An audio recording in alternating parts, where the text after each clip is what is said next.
नमस्कार दोस्तों, स्वागत है आप सभी का एम एन जी के जी एस पॉइंट में। दोस्तों, आज के इस वीडियो में हम करने वाले हैं लुसेंट किताब का निचोड़ जीके जीएस के टॉप इम्पोर्टेंट 65 प्रश्न को दोस्तों आज के इस वीडियो में हम करने वाले हैं। अगर साथी आप लोग भारत के किसी भी कॉम्पिटिटिव एग्जाम का तैयारी कर रहे हैं, जिस एग्जाम में जीके जीएस के प्रश्न पूछे जाते हैं, वैसे तो दोस्तों सभी एग्जाम में जीके जीएस के प्रश्न पूछे जाते हैं, तो इस वीडियो को जरूर पूरा देखिएगा। और इसमें जो 65 प्रश्न है जीके जीएस के, इन्हें आप याद जरूर कर लीजिएगा। सारे प्रश्न कॉम्पिटिटिव एग्जाम के दृष्टिकोण से बहुत ही महत्वपूर्ण है। तो चलिए दोस्तों, आज के इस जीके जीएस के वीडियो को हम और आप मिलके शुरू करते हैं और देखते हैं आज के इस वीडियो में जीके जीएस के किस प्रकार के प्रश्न लिए गए हैं। देखिए, आज का फर्स्ट क्वेश्चन है। क्वेश्चन कहता है सर्वाधिक अस्थायी पारिस्थितिकी तंत्र है वन, रेगिस्तान, पर्वत और महासागर। इसका सही जवाब होना चाहिए महासागर। ऑप्शन डी जो है मेरे दोस्त, यह सही उत्तर हो जाएगा।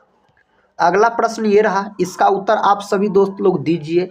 कहता है दोस्तों, निम्नलिखित में से कौन सा ग्रंथ कालिदास ने लिखा है। साथ ही यहाँ पर महासागर नहीं होगा। कहता है यहाँ पर निम्नलिखित में से कौन सा ग्रंथ कालिदास ने लिखा है। ऋतु संहार, कुमार संभवम, अभिज्ञान शाकुंतलम और उपर्युक्त सभी दोस्तों, ये सभी जो पुस्तक है यह लिखा गया आपको कालिदास के द्वारा। और बोल सकते हैं आप कालिदास को भारत का शेक्सपियर के नाम से भी जाना जाता है। अगला प्रश्न देखिए, प्रश्न कहता है अधिकांश मौसम की घटनाएं संबंधित है। अधिकांश मौसम की घटनाएं जो है यह क्षोभ मंडल से संबंधित है। ऑप्शन बी सही जवाब हो जाएगा। हवाई जहाज सब जो दोस्तों उड़ता है, यह बोल सकते हैं आप समताप मंडल में। कौन मंडल में जहाज सब जो उड़ता है, यह समताप मंडल में आप बोल सकते हैं। नेक्स्ट क्वेश्चन कहता है पेरियार नदी किस राज्य में बहती है। तो पेरियार नदी जो है यह केरल से संबंधित है, केरल में बहती है। गुजरात का बात किया जाए तो दोस्तों नर्मदा नदी जो है, इसे गुजरात की जीवन रेखा कहा जाता है। आंध्र प्रदेश का बात करते हैं तो यह भाषा के आधार पर बनने वाला सबसे पहला राज्य है। भाषा के आधार पर इसका गठन हुआ था 1 अक्टूबर 1953 को। और पंचायती राज लागू करने वाला दूसरा राज्य है आंध्र प्रदेश। और आंध्र प्रदेश के संपूर्ण राज्य में लागू हुआ था पंचायती राज। अगला प्रश्न देखिए, हिंदी भाषा का प्रथम महाकाव्य किसे कहा जाता है। सही जवाब है पृथ्वीराज रासो को। रामायण का बात करते हैं दोस्तों तो महर्षि वाल्मीकि के द्वारा लिखा गया है। महाभारत का बात करते हैं तो यह वेद व्यास के द्वारा लिखा गया। और महाभारत जो है यह सबसे बड़ा महाकाव्य भी है। महाभारत का युद्ध 18 दिनों तक चला था। नेक्स्ट क्वेश्चन देखिए, कहता है माइकोलॉजी का अध्ययन निम्न में से किससे संबंधित है। माइकोलॉजी जो है यह कवकों का अध्ययन है।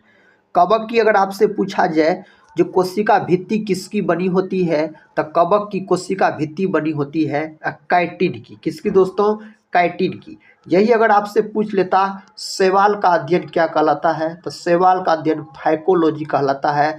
और शैवाल की जो कोशिका भित्ति होती है सेलुलोज की बनी होती है। शैवाल और कवक का सहजीवी संबंध क्या कहलाता है, लाइकेन कहलाता है। यह भी प्रश्न परीक्षा में पूछा गया है।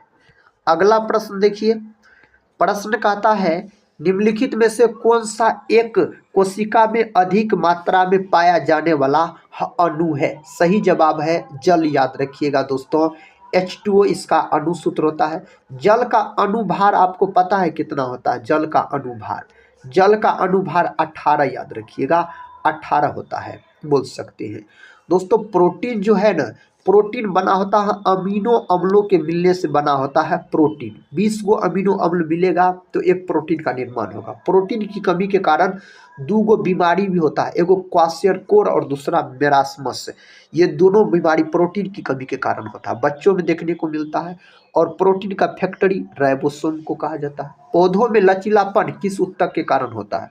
पौधों में जो लचीलापन होता है यह कॉलेन कायमा के कारण होता है। ऑप्शन ए को आप लॉक कर दीजिए। इसका सही जवाब दीजिए कौन विकल्प में दिया गया। अमीबा में प्रजनन कैसे होता है। अमीबा में दोस्तों बोल सकते हैं द्विखंडन द्वारा, और बोल सकते हैं अमीबा जो है यह एक कोशिकीय जीव होता है। अमीबा का अगर बात करते हैं तो एक कोशिकीय प्राणी होता है, एक कोशिकीय प्राणी है अमीबा। नेक्स्ट क्वेश्चन, क्वेश्चन कहता है दोस्तों निम्नलिखित में से कौन सा परिसंचरण तंत्र का अंग नहीं है, इनमें कौन परिसंचरण तंत्र का अंग नहीं है, तो बड़ी आंत बोल सकते हैं। बड़ी आंत में जल का अवशोषण होता है, जल का अवशोषण कहाँ होता है, बड़ी आंत में। रक्त जो है बोल सकते हैं, रक्त यह तरल संयोजी उत्तक होता है। रक्त का पीएच मान अगर पूछा जाए तो 7.4 बोलिएगा, रक्त का पीएच मान हो जाता है। अगला प्रश्न देखिए, प्रश्न कहता है निम्नलिखित में से किन पौधों को जड़, तना और पत्तियों में विभेदित नहीं किया जा सकता है, इसको विभाजित नहीं किया जा सकता है, एस्पैरोगैरा। विकल्प सी जो है यही सही जवाब हो जाएगा। नेक्स्ट क्वेश्चन कर लेते हैं, कहता है निम्नलिखित स्थानों में से कौन सा एक लौह अयस्क खनन क्षेत्र नहीं है, इनमें से कौन नहीं है, तो मलाज खंड नहीं है, ऑप्शन ए। अगला प्रश्न कर लेते हैं, प्रश्न का था 2011 की जनगणना के अनुसार निम्नलिखित राज्यों में से किस राज्य में जनसंख्या घनत्व न्यूनतम है। जनसंख्या घनत्व न्यूनतम पूछा जाए तो मिजोरम बोल सकते हैं। नेक्स्ट क्वेश्चन, क्वेश्चन कहता है कन्याकुमारी से कृष्णा डेल्टा तक के तट को किस नाम से जाना जाता है, इसको जाना जाता है कोरोमंडल तट के नाम से इसको जाना जाता है।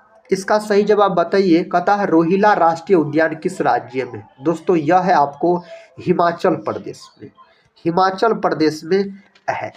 प्रश्न कहता है निम्न में कौन व्यक्ति स्टील मैन ऑफ इंडिया के नाम से विख्यात थे, इस नाम से जाने जाते हैं जमशेद जे ईरानी को जाना जाता है, ऑप्शन सी। अगला प्रश्न कर लेते हैं, प्रश्न कहता है किस मूल भारतीय राजवंश ने अपने शासकों के चित्र वाले सिक्के जारी किए थे, इसका सही जवाब है सातवाहन वंश। कौन वंश, सातवाहन वंश आप बोल सकते हैं। प्राचीन संस्कृत ग्रंथ अष्टाध्यायी के लेखक कौन है, दोस्तों इसका लेखक हो जाते हैं पाणिनि, महर्षि पाणिनि बोल सकते हैं, इसके लेखक हो जाते हैं। नेक्स्ट क्वेश्चन का था कन्नौज की लड़ाई में शेरशाह सूरी द्वारा हुमायूं को डैश में पराजित किया गया था। दोस्तों कन्नौज का जो लड़ाई हुआ था यह शेरशाह सूरी और हुमायूं के बीच हुआ था। हुमायूं जो है यह अकबर के पिताजी थे बोल सकते हैं आप। तो यह हुआ था 1540 में। शेरशाह सूरी का मकबरा पूछा जाए तो सासाराम में। शेरशाह सूरी का बचपन का नाम पूछा जाए तो फरीद खां बोल सकते हैं। शेरशाह सूरी का बचपन का नाम है। बाबर की आत्मकथा बाबरनामा किस भाषा में लिखी गई थी, यह लिखा गया आपको तुर्की भाषा में। कौन भाषा में, तुर्की भाषा में लिखा गया। जब फ्रांसीसी नेतृत्व में फ्रांस ने डैश पर कब्जा कर लिया था तब पहला कर्नाटक युद्ध लड़ा गया था, तब पहला कर्नाटक युद्ध मद्रास में लड़ा गया था, विकल्प ए। अगला प्रश्न देखिए, कहता सिपाही विद्रोह के दौरान भारत का गवर्नर जनरल कौन था, तो उस समय बोल सकते लॉर्ड कैनिंग, याद रखिएगा, विकल्प डी जो है यही सही जवाब है। प्रश्न कहता है दिल्ली दरबार 1911 के दौरान दिल्ली की आधारशिला इनमें से किसने रखी थी, इसको रखने का काम किया था जॉर्ज पंचम, ऑप्शन सी दोस्तों यह राजकुमार थे, जॉर्ज पंचम बोल सकते हैं। प्रश्न कहता है उत्पादन हेतु कच्चा माल और नकदी इसके अंतर्गत वर्गीकृत किए जाते हैं, इसको वर्गीकृत किए जाते हैं कार्यशील पूंजी के अंतर्गत वर्गीकृत किए जाते हैं। नेक्स्ट क्वेश्चन, पहली पंचवर्षीय योजना का मुख्य उद्देश्य भारत में कृषि की स्थिति में सुधार करना था, यह वर्ष डैश में शुरू हुई थी, तो पहली पंचवर्षीय योजना दोस्तों कब शुरू हुआ था, इसका सही जवाब आप बता सकते हैं ऑप्शन डी 1951। 1951 से 56 दोस्तों इसकी अवधि थी पहली पंचवर्षीय योजना का। हेरोल्ड डोमर मॉडल पर आधारित थी और पहली पंचवर्षीय योजना में जो जोर दिया गया था वह कृषि क्षेत्र पर विशेष जोर दिया गया था। प्रश्न है भारत में राज्य सरकार द्वारा डैश कर लगाए जाते हैं, कौन कर लगाए जाते हैं, शराब पर उत्पादन शुल्क लगाए जाते हैं। अगला प्रश्न देखिए, प्रश्न कहता है निम्नलिखित में कौन भारत सरकार की मौद्रिक नीति तैयार करता है, इनमें से कौन तैयार करता है मौद्रिक नीति, तो आरबीआई के गवर्नर बोल सकते हैं, ऑप्शन बी। नेक्स्ट क्वेश्चन, वित्तीय क्षेत्र में एफसीसीबी का पूर्ण रूप क्या है, इसका पूर्ण रूप आपसे पूछ लिया गया है। बोल सकते हैं foreign currency convertible bond, option C जो है यही सही जवाब है। अगला प्रश्न देखिए, ऋग्वेद का हिंदी में अनुवाद किसने किया था? ऋग्वेद का हिंदी में दोस्तों अनुवाद दयानंद सरस्वती के द्वारा किया गया। और बोल सकते हैं आप आर्य समाज का स्थापना भी स्वामी दयानंद सरस्वती ने किया। वेदों की और लोटों का नारा भी इन्होंने ही दिया था। नेक्स्ट क्वेश्चन, क्वेश्चन कहता है इसरो की स्थापना किस वर्ष की गई थी? इसरो का स्थापना 1969 में हुआ था। इसरो का मुख्यालय कहाँ है? इसरो का मुख्यालय है बंगलुरु में। बंगलुरु में इसरो का मुख्यालय है। बंगलुरु को बगीचों का शहर भी कहा जाता है। बंगलुरु कर्नाटक की राजधानी है। सर्वाधिक इलेक्ट्रॉन बंधुता वाला तत्व है, इनमें से कौन है? इनमें से बोल सकते क्लोरीन है। ब्रोमीन जो है दोस्तों बोल सकते यह है अधातु, लेकिन कमरा के ताप पर द्रव अवस्था में पाए जाने वाला अधातु है। आयोडीन भी है अधातु, लेकिन आपसे पूछा जाए कौन अधातु चमकीला होता है तो आप आयोडीन बोलिएगा, चमकीला होता है। भूपर पट्टी में सबसे अधिक पाया जाने वाला तत्व कौन सा है? उस तत्व का नाम आपको पता है? ऑक्सीजन, ऑप्शन बी ऑक्सीजन सही उत्तर हो जाता है। विकिपीडिया के खोजकर्ता कौन है? साथ ही इसके खोजकर्ता जीवी वेंस है, विकल्प बी। नेक्स्ट क्वेश्चन, क्वेश्चन कहता है 1 किलोवाट में कितने हॉर्स पावर होते हैं? 1 किलोवाट में कितने हॉर्स पावर होते हैं? 1.34 बोल सकते हैं। और याद रख सकते हैं 1 HP जो होता है कितने वाट के बराबर होते हैं? तो 746 वाट के बराबर होते हैं 1 HP, हॉर्स पावर जिसको बोला जाता है। निम्न में बिहार के किस जिले में आर्द्र पर्णपाती वन नहीं पाए जाते हैं? दोस्तों नहीं पाए जाते हैं पूछा जा रहा है तो बांका, ऑप्शन ए बांका सही जवाब हो जाता है। अगला प्रश्न देखिए, निम्न में कौन वायु जनित रोग के उदाहरण? इनमें से कौन वायु जनित रोग के उदाहरण है? खसरा है। अब मलेरिया दिवस 25 अप्रैल के दिन मनाया जाता है। और बोल सकते हैं मलेरिया का खोज रोनाल्ड रॉस नामक वैज्ञानिक के द्वारा किया गया। भारतीय संविधान का अनुच्छेद 338 किससे संबंधित है? यह किससे संबंधित है? राष्ट्रीय अनुसूचित जाति आयोग से संबंधित हो जाता है। प्रश्न का था राष्ट्रपति द्वारा कला, साहित्य, खेल आदि क्षेत्र में 12 व्यक्तियों का मनोनयन संबंधी प्रावधान किस देश के संविधान से लिया गया है? इसको जो ग्रहण किया गया है आयरलैंड के संविधान से। कौन देश के संविधान से? आयरलैंड के संविधान से। निम्न में कौन सा युग्म सही नहीं है? इनमें से कौन सही नहीं है? राष्ट्रपति का पद अनुच्छेद 56 यह सही नहीं है। राष्ट्रपति का पद मेरे दोस्त अनुच्छेद याद रखिएगा 52 के अंतर्गत है। अगला प्रश्न है कहता प्रथमतः आपात स्थिति की घोषणा कितने समय के लिए सीमित की जा सकती है? कितने समय के लिए? तो 6 महीना के लिए, ऑप्शन बी। अगला प्रश्न कर लेते हैं। प्रश्न कहता भारतीय संसद की सबसे बड़ी समिति कौन सी? भारतीय संसद की सबसे बड़ी समिति है प्राक्कलन समिति, ऑप्शन बी प्राक्कलन समिति सही जवाब है। राज्य वित्त आयोग है। राज्य वित्त आयोग संवैधानिक संस्था है। क्या है? संवैधानिक संस्था आप बोल सकते हैं। मूल संविधान में कितनी अनुसूचियां थी? मूल संविधान में अगर अनुसूचियां आपसे पूछा जाए ना तो आप सही उत्तर बोल सकते हैं 8, ऑप्शन ए। ऑप्शन ए सही उत्तर है, 8 अनुसूचियां थी, याद रखिएगा दोस्तों। वर्तमान में 12 बोल सकते हैं आप। निम्नलिखित में कौन सी समिति चुनाव सुधारों से संबंधित है? इनमें से कौन है? दिनेश गोस्वामी समिति, यह चुनाव आयोग से संबंधित है। अगला प्रश्न है भारतीय संविधान में समस्त कार्यपालिका शक्तियां किस में निहित है? यह किस में निहित है? राष्ट्रपति में। संसद जो है यह अनुच्छेद 79 में है। संसद के 3 गो अंग होते हैं, राष्ट्रपति, लोकसभा और राज्यसभा। अगला प्रश्न कर लेते हैं, भारत में राष्ट्रपति का निर्वाचन किस प्रकार होता है? भारत में राष्ट्रपति का निर्वाचन अप्रत्यक्ष मतदान से होता है, ऑप्शन डी सही जवाब हो जाता है। राष्ट्रपति के उम्मीदवार के लिए क्या आवश्यक नहीं है? दोस्तों राष्ट्रपति के उम्मीदवार के लिए बोल सकते हैं पढ़ा लिखा हो, यह आवश्यक नहीं है। नेक्स्ट क्वेश्चन कर लेते हैं। कहता है भारत के राष्ट्रपति को उसके पद से हटाया जा सकता है। भारत के राष्ट्रपति को उसके पद से हटाया जा सकता है किसके द्वारा?